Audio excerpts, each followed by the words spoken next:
Hi everyone.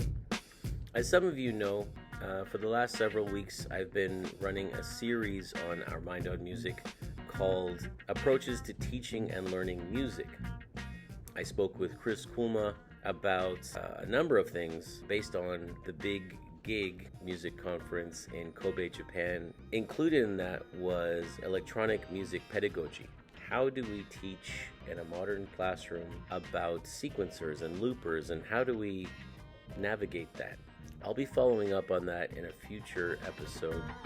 You had my curiosity, but now you have my attention.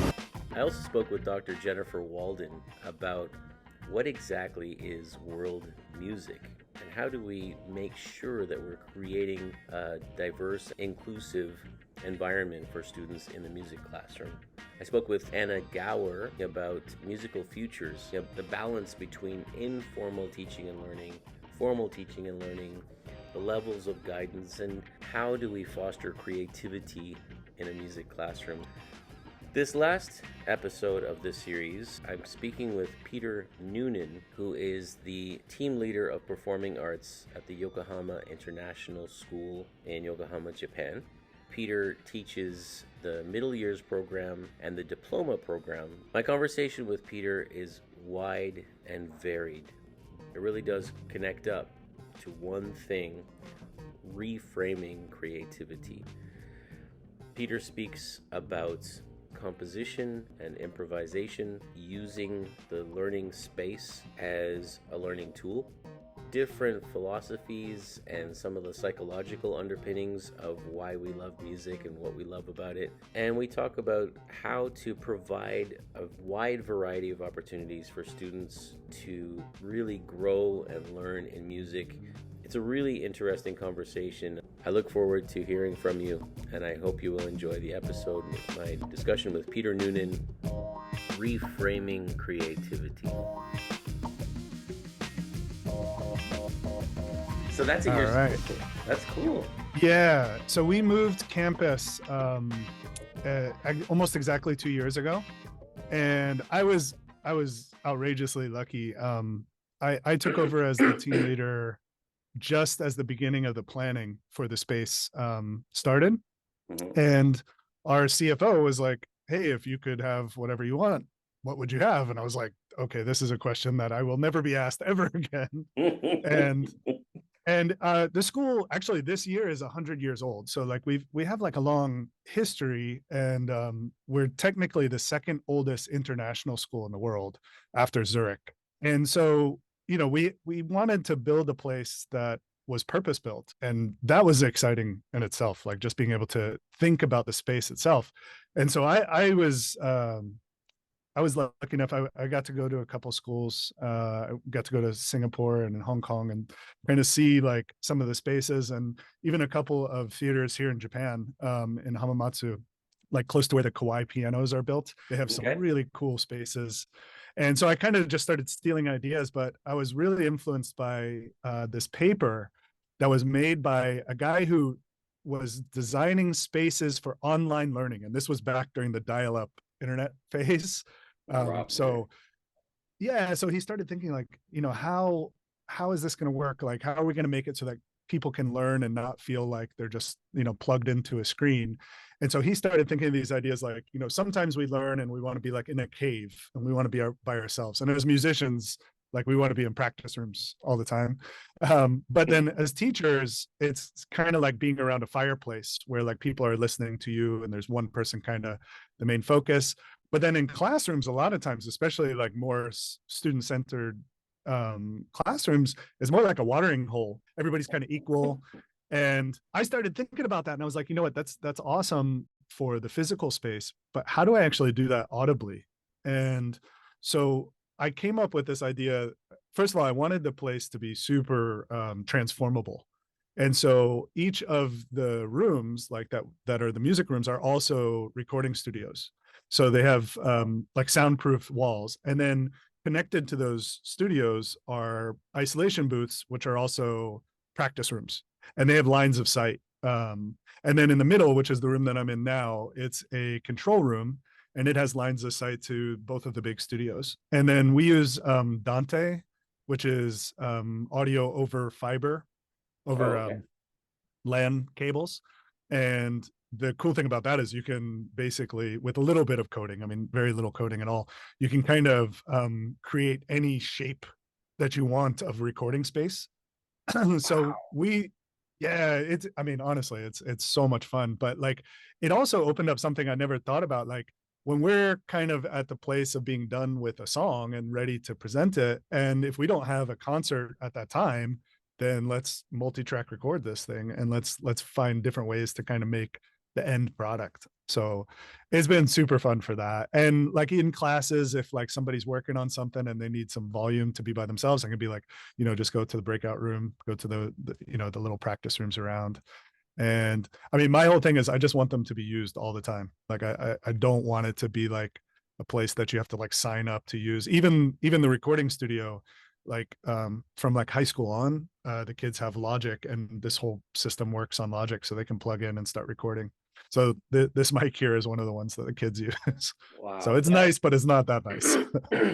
Right. That's funny because actually the school that I'm at, coincidentally, we moved there, I want to say 2 years, it might have been 3 years ago.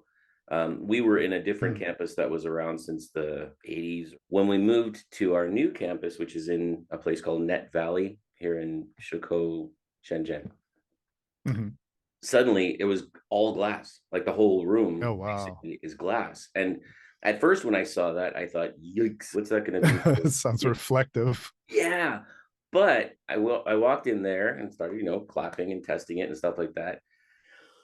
I, of course, put some stuff in there, which of course absorb some of the sound. I had a class in there and I was like, oh my goodness, this sound is like awesome. Yeah. So Oh at wow. one point, the people who had designed the spaces in the school were doing a tour because we had just opened, and they were like, how's it going? Like, does that thing work? And the person who was like the main person who designed my classroom, I was like, just thank you so much, whatever Yeah, you wow. did. And what he said was that they made sure that there are no parallel walls in the whole classroom, Mhm. which some of it is really obvious, like the outside, when the windows to the outside are clearly curved, but the Mm. ones that translate into the rest of the school, it looks like they're parallel. It's just a Oh slight wow. angle, and Yeah. he's done it so that it's like an angle and then another pane of glass, another pane of glass, so it's actually quite curved. Oh wow. That's Unless super you're cool. paying, yeah. And then they used, I don't know, it's maybe like, I'll use inches, maybe like an inch and a half, 2 inches thick glass. So I'm right Mhm. down the hall, like a few meters from the library. If I Uh-huh. close the And no doors, problem. no problem. We That's also have awesome. a really cool librarian, so that helps too. Yeah, when we were kind of like designing this space, of course, the senior leadership was really worried about containing our sound because we're very loud for a music program. We got lots of amps and drum sets and all that kind of stuff. So Yeah. their initial reaction was like, we want to make sure that you guys are isolated. But my idea was like, I kind of need that even within like the teaching space at times, because if people need to figure stuff out, and if we're learning by ear, you need to be able to hear. So like that's a big thing. So I started thinking like, how can I make those same space that guy was talking about, like the cave and the watering hole and the fireplace, audibly? And so we came up with like a lot of different like isolated spaces too, so that you can have certain doors open and it's really loud. And here in Japan, obviously karaoke is a big thing, so we have the actual karaoke doors for soundproofing, and it's just so cool, man. It's so much fun. And we actually had this guy named Kenga Kuma Kengo, who's like the architect in Japan right now. Okay. And when we first started designing it, my CFO was like, don't draw pictures because the architects are not going to take your pictures. And so like I went to all these places and I had to look at all these things that I wanted. And I was like, you know what? I can write this stuff down, but I'm just going to draw pictures just so that I can explain it. And then I have those original pictures and they're pretty close. It's not exactly how we ended it because Wow. I'm the head of the performing arts, so we have drama too. And I was like hoping that I could have drama feed into the back of the auditorium on one wing and music feed directly into the back of the auditorium on the other wing. we ended up having to put the auditorium on the second floor, but we have an elevator right to backstage, and that's really the only difference. Besides that, like they have like black box, so it's like 2 rooms that can be like also like very transformable, and then our side is all like white and wood, the music side, so it's also really pretty. It's super cool. But yeah, the space has been amazing, Just just like listening as to a you learning talk, tool. first of all, there are like 5 ideas that I'm thinking, how can I apply that? And I'm also thinking, man, I really want to come visit your school. Like, I Yeah, just, I yeah. would love to see it, you know? Yeah, you're welcome to. I mean, we have lots of like architects. Like actually, this is the first school that Kumakengo ever did. And because he's so popular, a lot of the Japanese firms come in and they have a look around. But held a couple of workshops for like music and music tech people as well to come and check out the space. So of course you're welcome, and anybody who's interested can drop me an email. I'm happy to host that too. That's very cool. Thank you. Yeah. Yeah. Um, Yeah. And even the auditorium, like you were talking about the angles of the walls and stuff like that. So Kuma Kengo's thing is unfinished wood. So it's really cool space where all the sides have these giant slats of wood that are all in different reflective like directions. And mhm. then we have these big bafflings that we can raise or lower depending whether we do acoustic instruments or electrified instruments. And that's a big thing because our school has a big traditional Japanese music program, a koto program in particular. Okay. And so sometimes we need a space that sounds good for acoustic, and that you actually want reflective. But then if you have like basses and like drum sets and stuff like that, our old campus, it was so boomy, you couldn't get anything done. It's So, that's amazing because when I saw the glass in that room before I had heard the room, mm. I was thinking, well, maybe this is really really good for my choir. I don't know because Oh, yeah. I was doing choir classes at that point. Actually, it's a really good balance. Like there's enough echo reverb sort of built into the room so that it doesn't just die. Like in the practice rooms, Right. in our practice rooms, it's like you described. Not all of our practice rooms are connected to the center for the Right. purpose of recording, but Yeah. they are all soundproofed and you know very absorbent services. A couple of our practice rooms are like you described, so it's actually a studio, sort of like a control room with studio Mm. proper rooms connected. I love that concept already. It's in the center of the 2 music rooms, and then there's a studio practice room as well, but not Yeah. quite as developed as what you said. Yeah. I mean, Fiber it's optic. it's one of those things that, if you get to sit down and design it, it almost gets a little overwhelming. Like, you start thinking about all of these different, like, okay, I want it to be like this and I want it to be like that. And at the end of the day, I just needed it to be very transformable because like we do so many different size things. Originally, they were like going to have one big soundstage room for like band programs because the Japanese music program. I actually worked in the Japanese schools for 4.5 years, and they're very similar to like the North American band programs, which is not that surprising. Like they got set up in the 1950s, post like McCarthy era. So, and I didn't think that would be useful for us very much at all. Actually, when I took over at our school for the team leader position, it was kind of a mandate that we wanted to move away from a performance only program, and that was right up my alley. That's exactly what I had done at my last school, was move them away from that. So I really was excited about that prospect.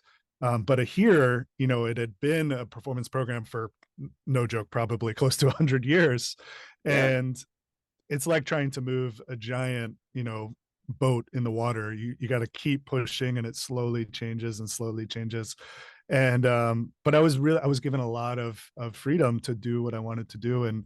Um and at that time, actually, you and I were talking in Kobe about, like, when you didn't feel validated to teach the way that you had taught. I felt the exact same way. I felt wow. like, I don't know if what I'm doing is right. I mean, if nobody else seems to be doing this, and nobody else seemed to be doing it at the time, Yeah, even now, like we're a member of organization of a lot of the Kanto Plain schools, and I don't say that it's wrong to be that way, but it's just different than the way that we are. They're still very either performance uh, oriented program or a general music program, or maybe even a music appreciation program. And I don't like any of those by themselves. Like to me, it just doesn't work. And so yeah, like you, I felt like, oh my gosh, is it okay that I'm doing this? And like you said, you weren't sure if um, your leadership team would ever understand it and all of that.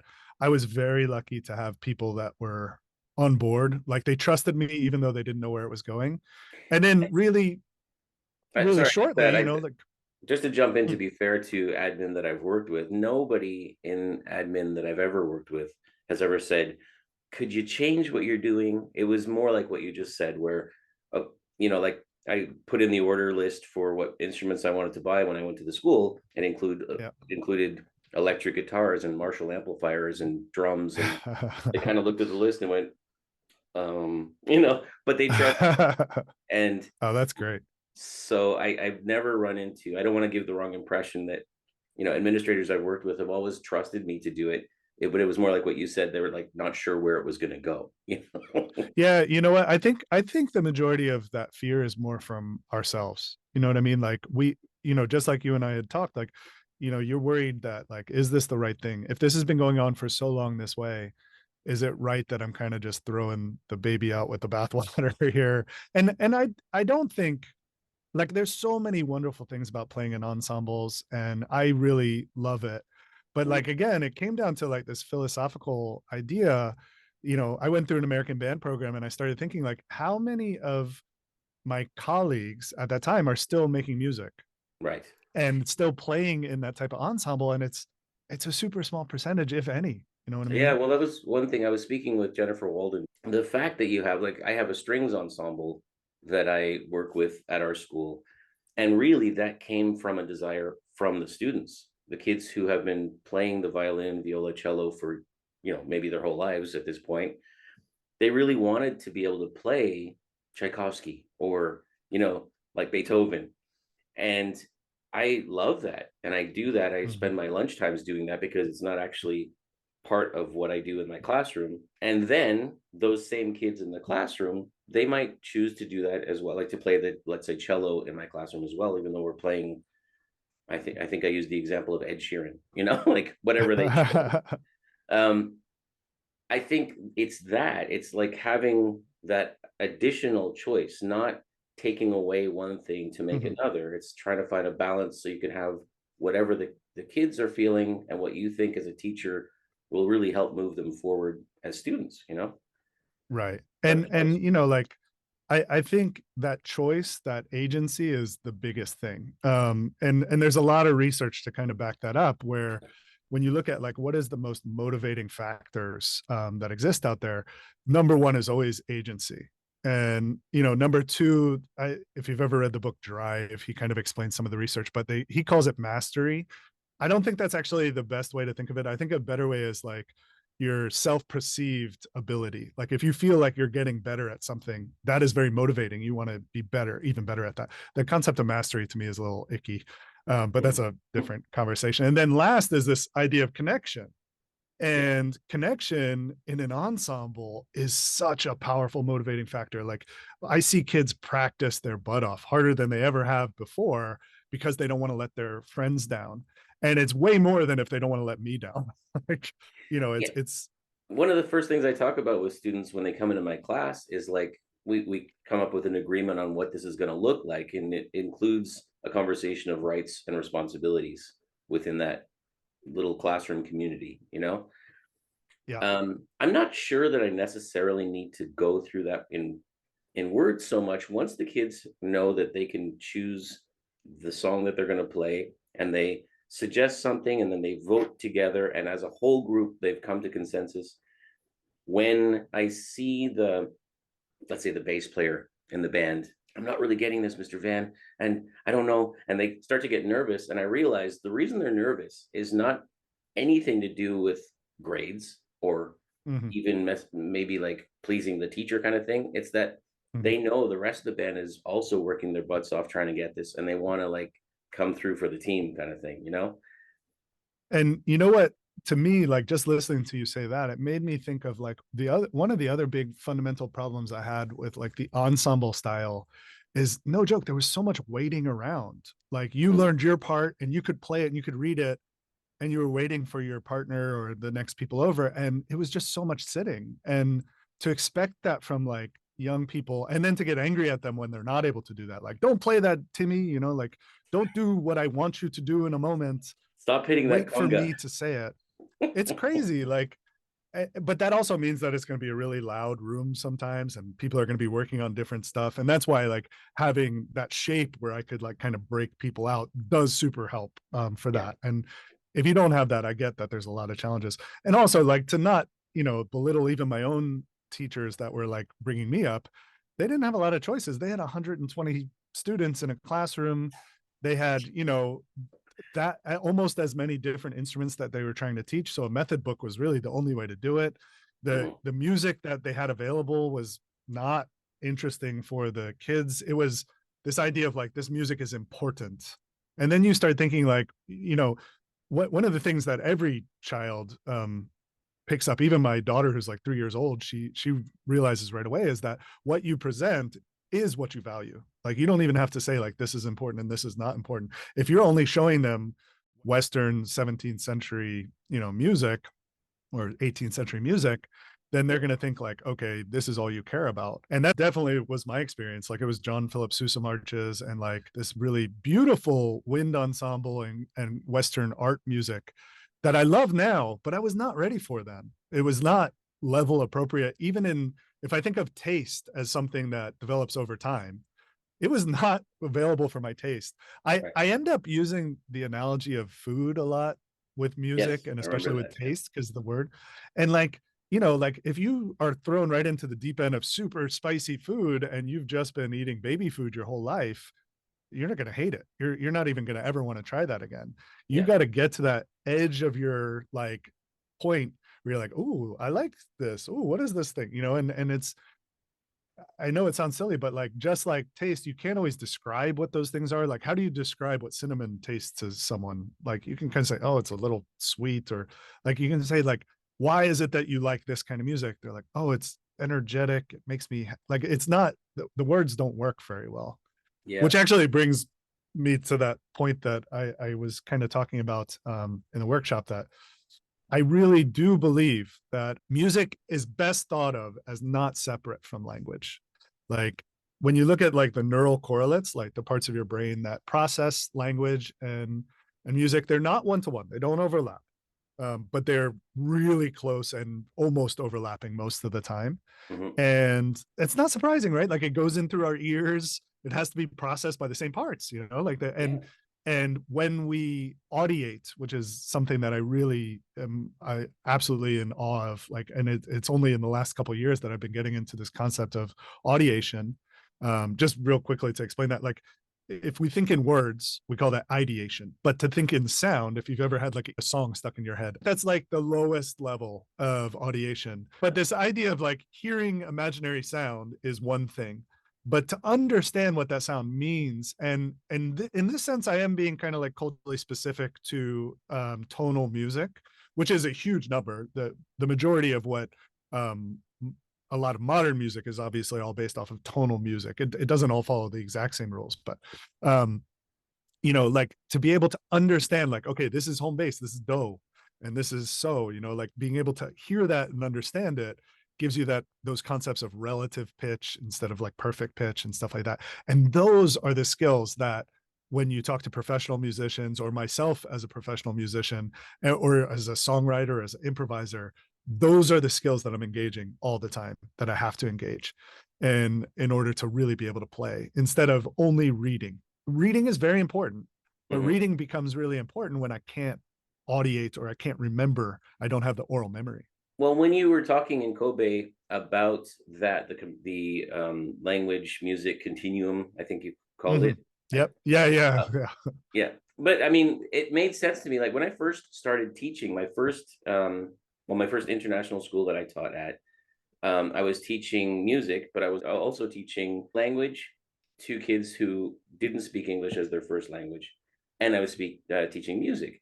When you said that, I was like, it was one of those moments on that weekend in Kobe for the big gig conference. It was one of those moments where I thought, oh, it's all coming together. It was like it just made perfect sense, because when I was teaching to those kids, I would do listening first. So they would listen to something and then they would try to speak. And then Hmm. once they got to that level, then they could actually re-communicate some of the things that they had heard. Then we Right. talked about reading. And then once they could connect with that, because some of my students didn't come from languages that used letters, Romanized letters, they used characters, Yeah, exactly. Yeah. so just the concept of it being a different symbol, then we get into writing. So it was listening, speaking, reading, writing, ideation, but audiation uses that Hmm. same sequential sort of process, Yep. you know. Absolutely. And if you think of it like in those same terms, everybody is coming to notation as a completely different symbol structure, right? Like nobody speaks in notation when they're first learning about written language. So it's even that's unmappable for kids. And we're expecting them to do this very technically challenging thing on top of that, very technically challenging instruments a lot of times, like clarinet or saxophone or all these things. They're technically challenging on top, or violin is Mhm. technically challenging on top of being mentally challenging in this space. And then to really drive that point to me, when it really kind of just blows my mind, is when you think about the verbs of language, right? If you think Yeah. about like reading, listening, writing, all of those things, imagine we were trying to teach this new language only through reading, and not just reading, but reading other people's stuff with no other real setup except for a method book that kind of teaches you a little bit of the grammar. And for me, the aha moment of the language continuum idea was when there's this book called Music, Language, and the Brain, A. Patel, and it was from 2008. It's on Oxford Press. I really recommend it. And he is a neuroscientist and also a musician. And he kind of came up with some of these same kind of ideas that were happening of like, the neural correlates are here. But if you even think of it from like a fundamental idea that there is a syntax in tonal music. If I go da da da da da da, and I go like that, and I point to you, you're going to sing Yeah. da, Yeah. right? Like what's coming next because I there's a was grammar. gonna Like sing a different note just to be a pain. just to be, yeah, that's exactly what I my did. students would do too. Um, yeah, all right. And so there's a syntax, there's a grammar in language, and there's a grammar in music. But then there's also semantics. And, like we can kind of tell when a song is happy or when a song is exciting or a song is sad. But those things are culturally specific. So, like I said, at my school, there's a big koto program. And when I listen to traditional Japanese music, I couldn't tell you if a song was happy and about the birth of a new baby or if it was about a slaughter of a population. Like it's so different to my understanding and what I'm supposed to expect.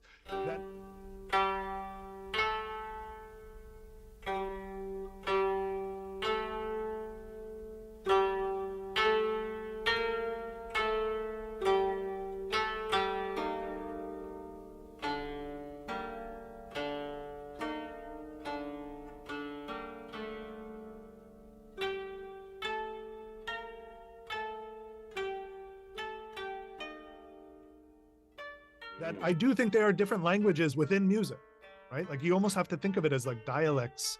Eventually they separate, and Japanese and English are not similar dialects within Yeah, you said language, right? something similar, I think, in Kobe. It wasn't during your presentation part. It was, I think, Mm. while we were eating lunch. You said something like that.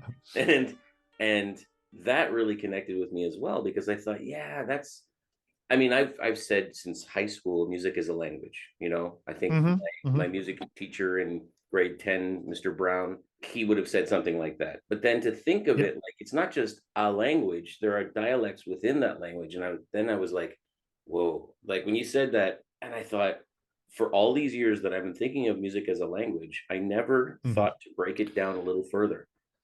Well, and it feels just like an analogy or something like that. But actually, when you start breaking that down, it has implications on how we should teach. And I'm being a little bit, I guess, overly judgmental here. How I believe we should teach in my own personal experience. Not always, but a lot of times in my life, when I think about my own formal music upbringing, I felt like I was learning music in spite of that, not necessarily because of that. Mm. Um, like I started with Suzuki method violin when I was very young. I was 4. I think you and I had talked about this a little bit.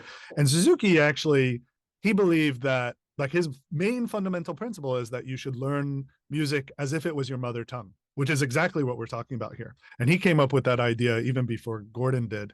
And I love it. My only problem with the Suzuki stuff is that he felt that his mother tongue was 17th century, 18th century Western classical musicians, and he is Japanese, which is almost kind of sad. Like the colonialism has washed over him, that he felt this is the most important stuff that you need to follow, even though there was traditions and traditions of Japanese music that was amazing, or the vernacular music, which is like this concept of like music that it's like music that people actually are listening to of their own times. There was vernacular music of like classical era too. It just wasn't written down.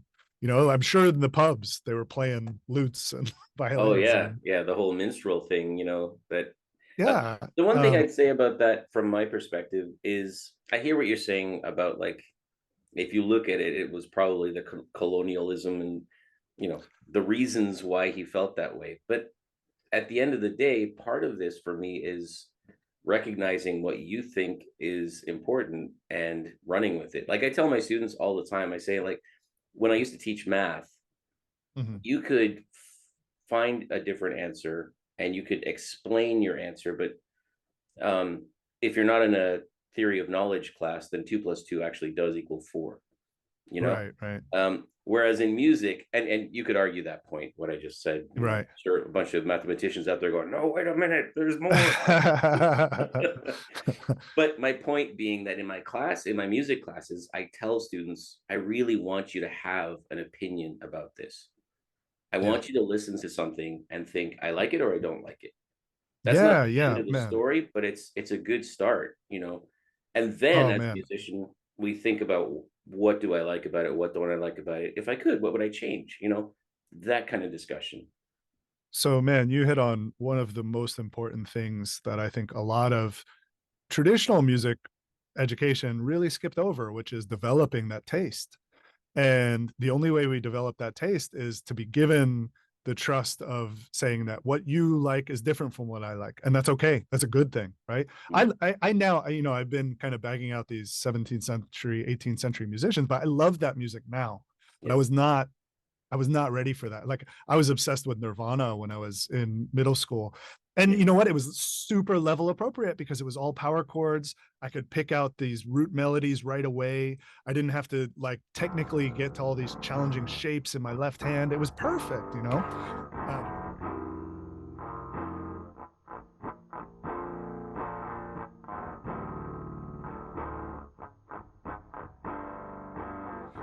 It's so funny you say that because when we had that conversation and you were telling me about Nirvana, and I was saying for me at that time it was Alice in Chains.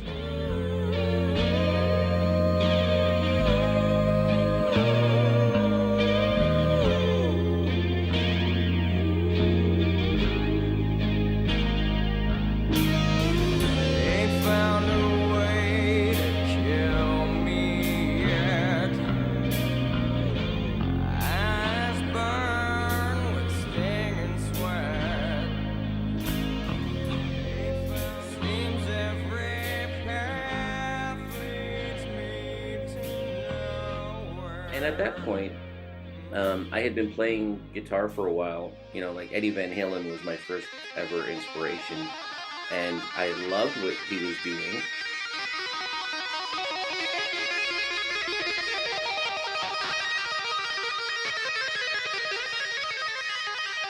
Whether you like it or not, it was a huge inspiration for me. But I couldn't I couldn't play that, Alice in Chains was developmentally what I was ready for as a guitarist. I could play Jerry Cantrell's parts mostly. Nirvana for me, I got it, but for me, I was like, it wasn't that interesting for me. Yeah, I get it. I mean, like now I listen to some of that stuff and it's unlistenable because my taste has moved on, right? Like I don't eat baby food anymore, and I'm not trying to call Nirvana baby food. Sorry about those people that really love that. But like, Okay, good. But that's also like that's a criticism that a lot of people get for studying music. They're like, if you study music, then you won't like any of the things that you like anymore. And there's an element of truth to that, but what it does do is it opens up, for every 10 that you dislike, you open up 100 new ones that you never knew you would like, and Yeah.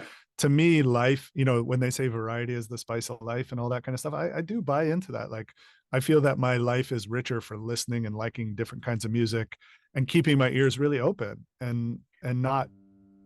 The first time somebody played Eric Satie for me, Oh, Gymnopede, you know, uh-huh, uh-huh.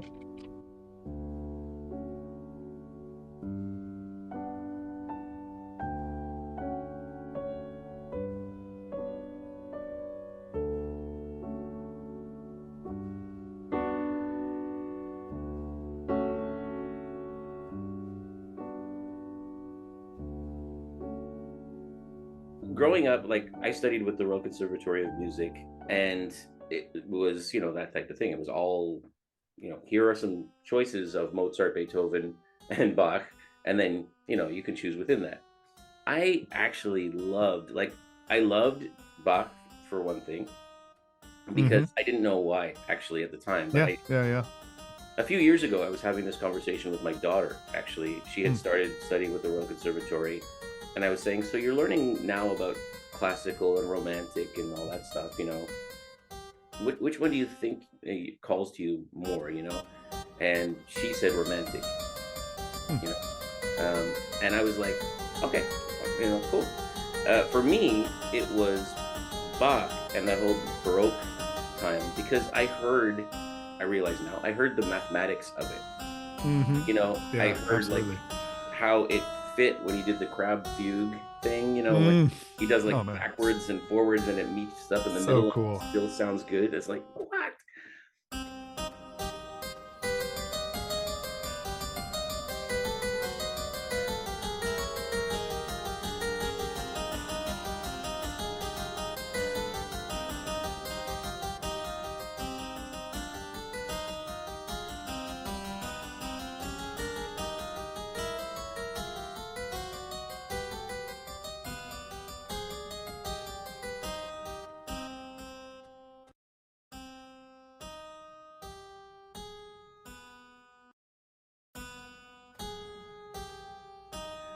Yeah. I can't imagine how he did that without computers and without everything else, Oh like, man.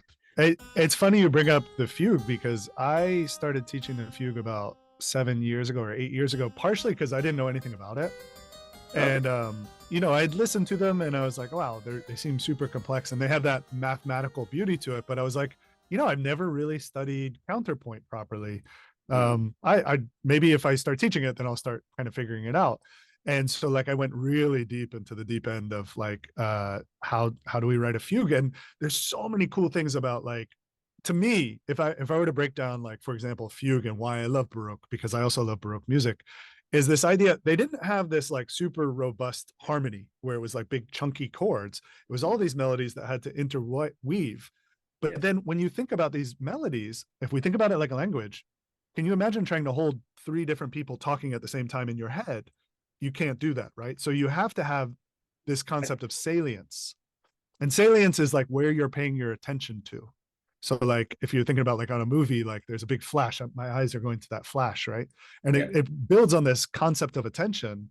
And these Baroque, I mean Bach in particular, was just a master of like he wants you to listen to this thing, but you're accidentally listening to these other things, and then that disappears into the background. I use that like analogy, or not analogy, like that meme of Homer backing into the bushes, where Yes. you're like, and when we do that with melodies and fugue, it's so cool, like this Yeah. It's concept of salience and I constly tell beautiful. my students, I'm realizing I'm saying constantly a lot, and I think I talk a lot in my classes, but but I talk a lot about how music is math in a way, you know. Yeah, yeah, Now, yeah, music, and when I say that, I mean all music, right? But also, yeah, I yeah, say music is also magic, because, yeah.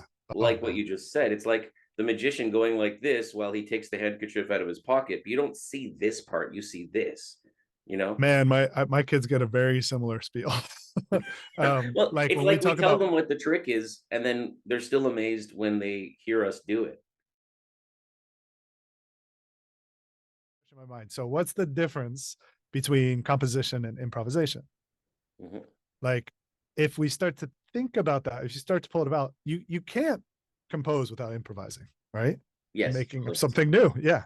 So Mm. it's really about time, right? It's about improvisation is ephemeral. It happens in time and then it disappears, right? It's always right now. It's like the most Buddhist thing on earth. Like, there's no future, there's no past. It is right now, this I note know. that I'm playing. But one thing that's quite interesting about music is music only happens when the second note is played. A single note by itself is a sound, right? But then you have two in a row and then all of a sudden it's music. So like, music is this really crazy thing, and looking at it from like a psychological standpoint, it's a really fascinating thing to examine because it happens in time. So I was talking before about creativity with a problem or spontaneous creativity, right? Like, that to me feels more correct. But then Arn expanded that even farther to look at the idea of, I'm sure you've heard the word flow, like flow state before. Yeah. Um, so that psychologist that kind of created that, he was actually studying happiness and he kind of accidentally came across flow state, which is funny because the guy who created cognitive bias, also was studying happiness and then fell upon that. Like, it seems to be a thing that people want to study, and then never end up trying to find happiness because it's impossible. But he also started looking at flow state, but from an evolutionary standpoint. And if you think about our bodies, right? Like, our bodies are these electrical signals being sent to muscles and things like that. And back when we lived in times when we had to escape from lions, you had to sometimes be able to do things that have reaction times faster than the electricity could actually be sent in your body. So you had to have the system that could do it without you actually being conscious of it, right? Okay. And that happens, like, we often get into flow state. Like, for me, I love snowboarding and surfing, Mhm. and you can't think about anything else. You have to think about only those things, right? So playing sports is one of those things where people get flow state. Now, people say now, like, oh, I got into flow state from like coding or anything like that. And it's almost like they're artificially putting themselves in this point where, like, they're not conscious.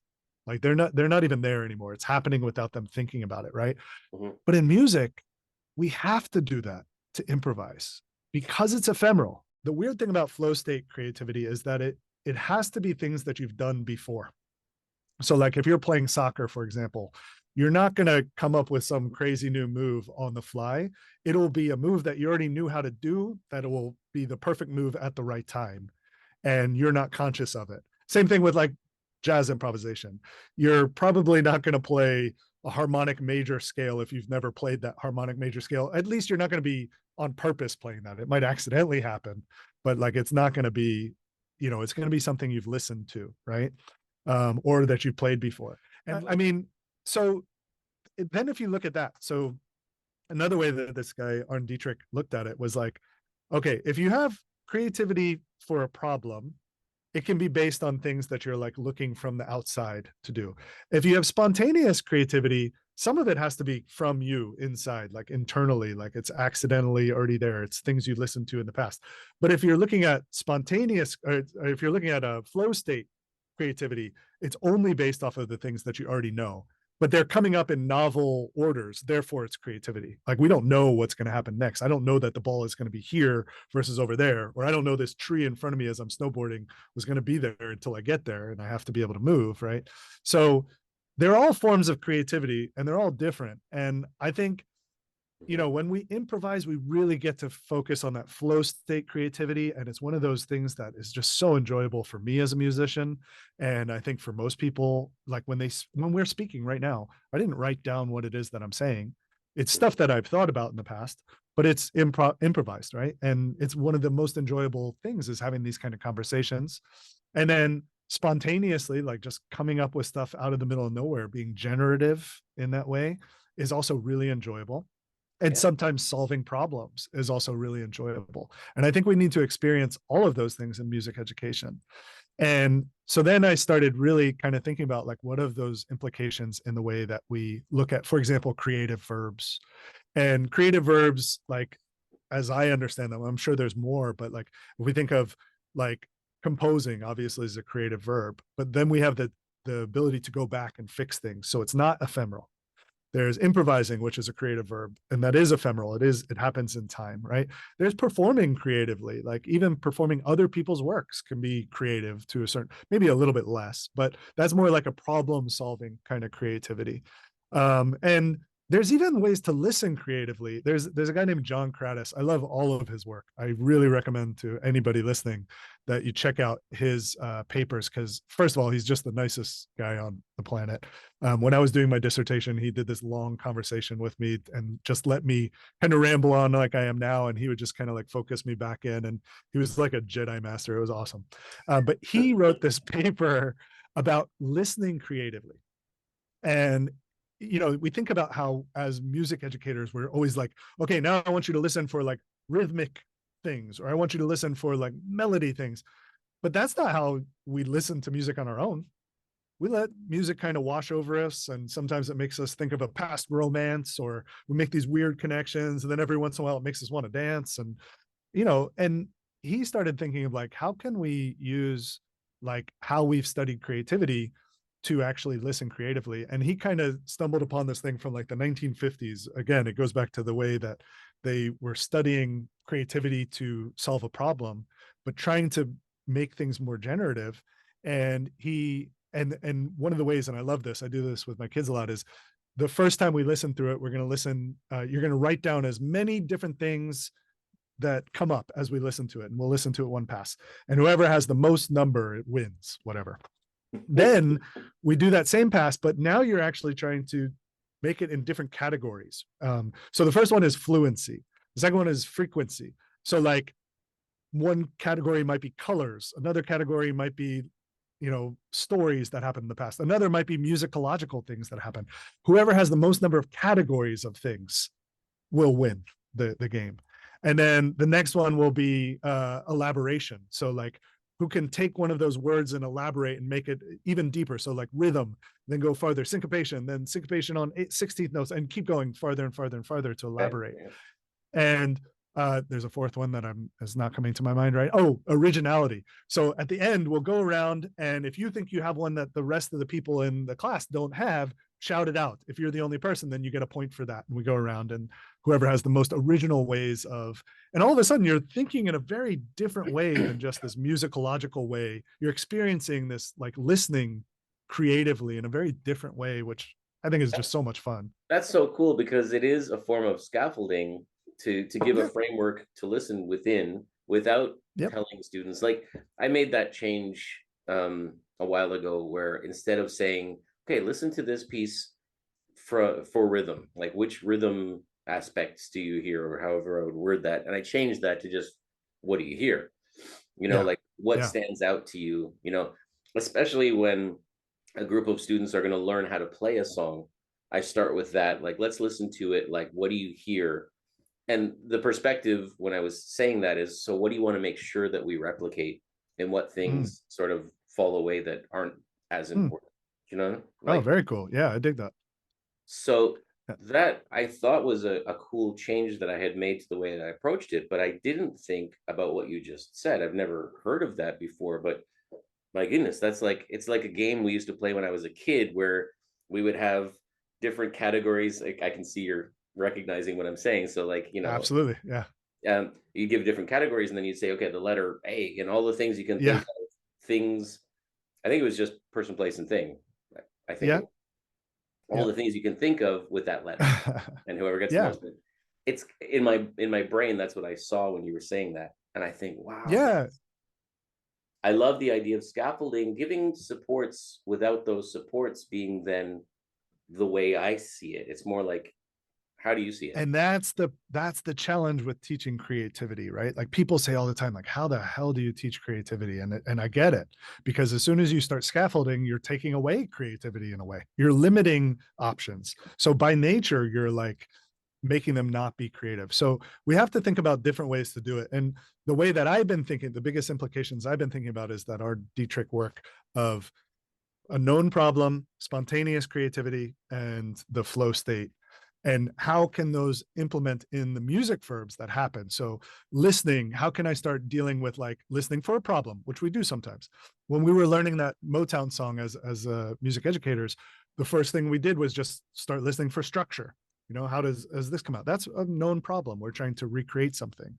You can set up all kind of contextual things, and the more context that the kids have, the better. Awesome. Like if you learn about like the Funk Brothers, and you can talk about how Berry Gordy was kind of like whitewashing his performers, and then all of a sudden it's like really interesting because the kids are thinking about these things right now and they're still happening, 50, 70 years later. It's really amazing. For years and years, I've been telling students, pick a song.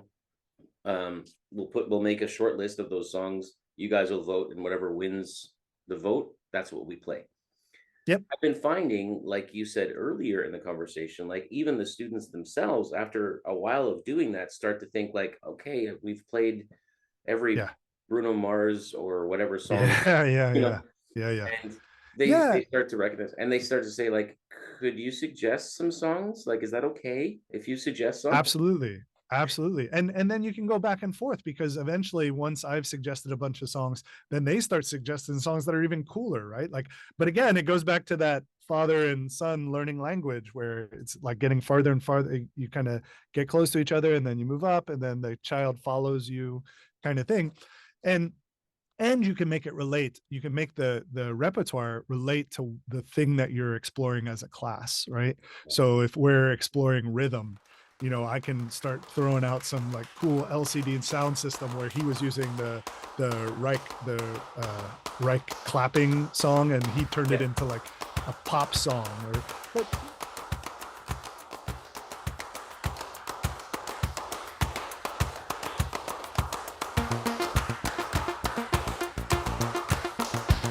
It's the darkest hour.